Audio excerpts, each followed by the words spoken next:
Bonjour à tous. Alors aujourd'hui, je vais parler de le choc post-traumatique que j'ai moi-même vécu après les attentats, que d'autres ont vécu encore plus gravement. Alors je vais faire en 3 points comme d'habitude, enfin comme j'ai l'habitude de faire quand je parle d'un sujet important.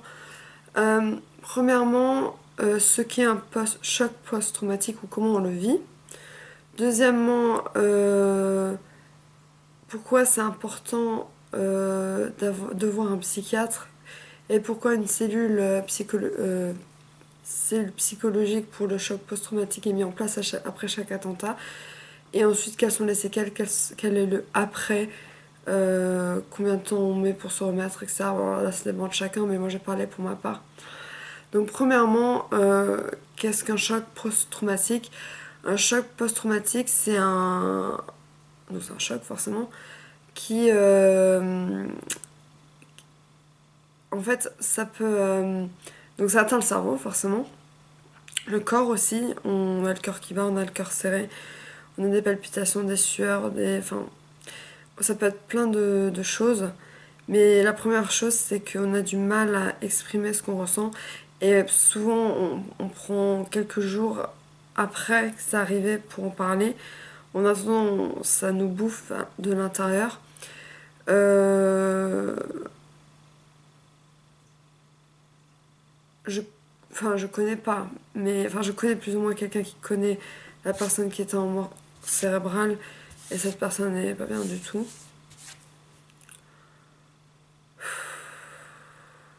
C'est. Voilà. Donc, je parle des attentats de Strasbourg, bien sûr. Moi, disons que je suis allée dans les rues de Strasbourg quelques jours après et je vous promets qu'à chaque bruit, je sursautais.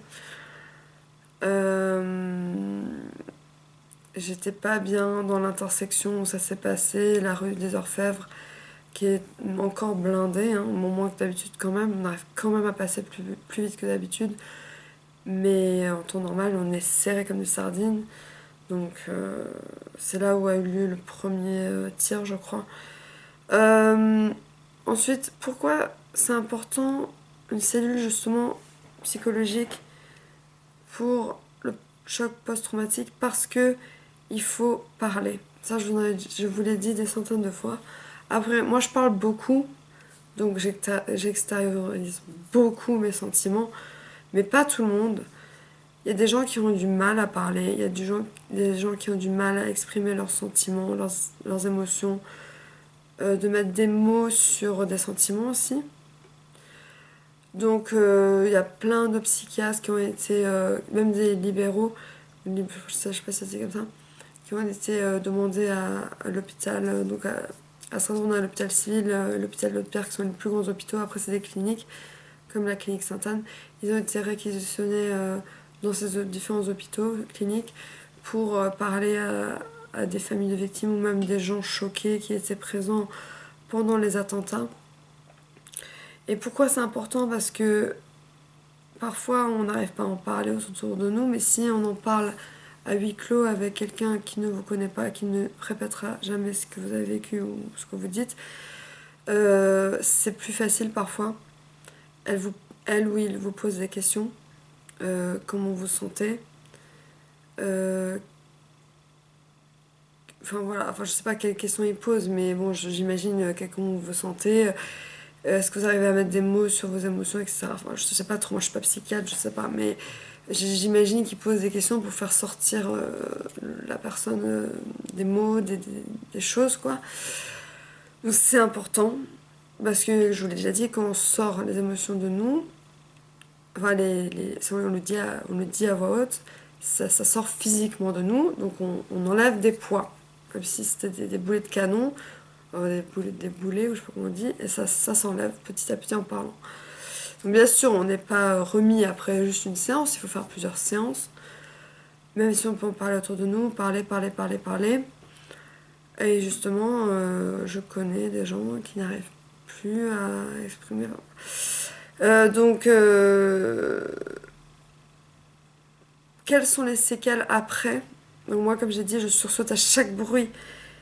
En ville, chaque boum, comme ça. Euh, Ça peut être n'importe quoi, ça peut être quelqu'un qui, bah, comme moi j'ai fait du patinage, parfois il y en a qui s'explosent sur, sur le, sur le côté, ça fait genre boum comme ça, et je me retourne, ou n'importe quel bruit, un bout de bois qui tombe, un gros bout de bois qui tombe par terre, boum, je sursaute. Les séquelles pour les familles, j'ai même pas envie d'en parler tellement ça va être horrible. Bah, c'est comme n'importe quel deuil, mais le problème c'est qu'on n'a pas pu dire au revoir. C'est difficile. Donc, oui, la psychanalyse, ou je sais pas comment on peut appeler ça, la psychothérapie, c'est très important quand on n'a pas pu dire au revoir.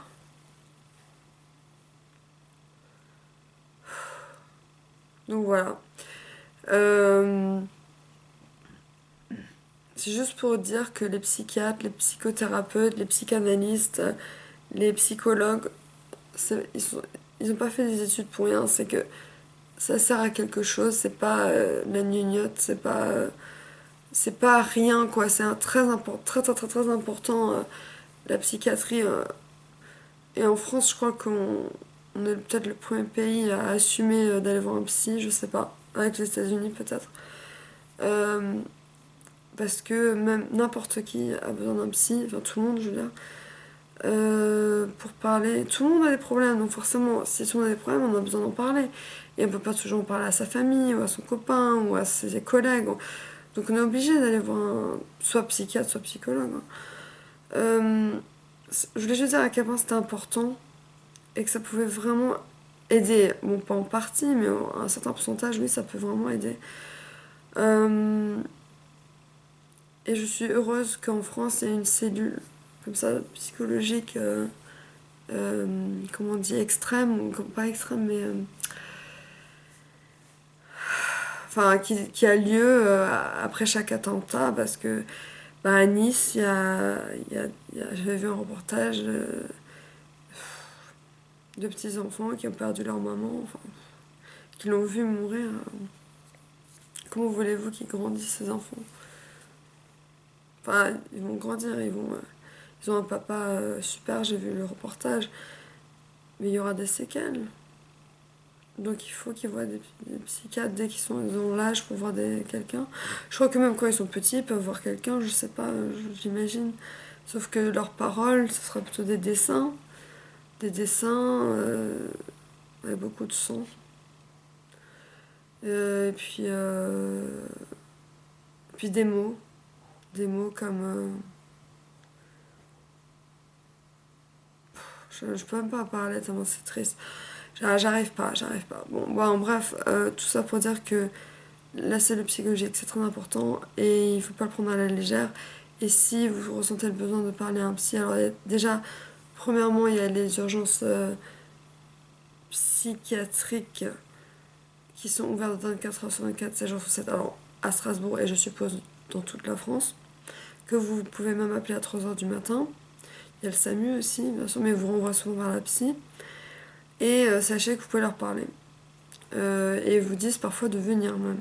Et ça veut pas dire qu'ils vont vous hospitaliser, ça veut dire soit vous allez parler, ça va vous faire du bien, soit vous êtes hospitalisé. Mais bon, ça c'est vraiment si c'est un cas extrêmement... Quelqu'un qui ne peut plus parler du tout, quelqu'un qui regarde dans le vide, voilà. Donc ça rend un peu fou en fait, ça rend fou. Donc voilà, c'est une vidéo assez longue, mais j'ai du mal à regarder la caméra parce que c'est très dur comme sujet.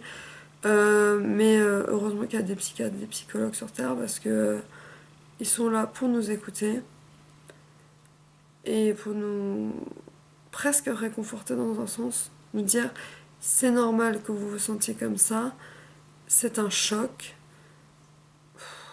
vous n'avez pas pu dire au revoir.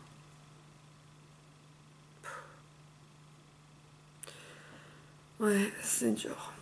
Enfin bon, voilà. Bon, après, moi, je suis quelqu'un de hyper émotive, mais un truc de fois 1000 quoi. Je pleure. Et puis là, comme je vous ai dit, je me suis levée Enfin, le matin, en général, je suis dépressive. Je sais c'est l'après-midi,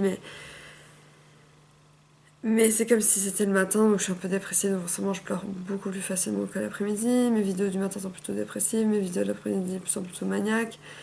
Voilà, je suis cyclotimique, voilà. Mais en tout cas, je pense à toutes ces familles des victimes ou les proches. C'est hyper dur. Voilà. Bon, en tout cas, gros bisous à eux. Et je vous dis à une prochaine.